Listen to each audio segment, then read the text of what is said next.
Les projets des bassines font couler beaucoup d'encre depuis des années. Les agriculteurs souhaitant la création de ces retenues d'eau craignent pour l'avenir de leur activité s'ils ne sont pas soutenus.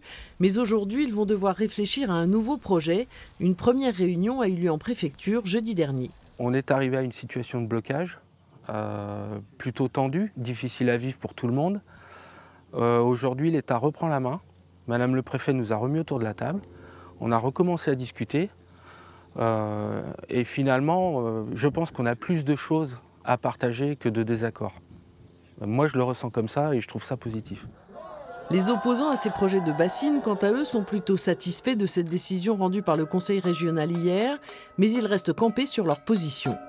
La préfète a la conviction qu'avec du dialogue et des aménagements à la marge des projets, on peut réadapter le projet et le rendre acceptable sociétalement. C'est sans tenir compte de nos lignes rouges. Je vous en donne 3. La question des volumes. Deuxième élément, c'est la question de l'éco-conditionnalité.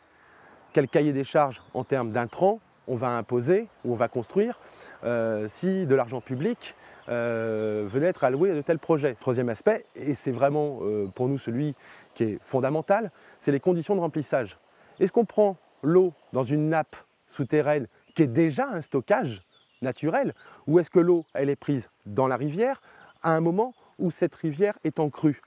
Difficile d'imaginer que le dossier puisse avancer rapidement. La demande de la préfète des Deux-Sèvres qu'un consensus soit trouvé d'ici le 14 juillet restera sans doute un vœu pieux.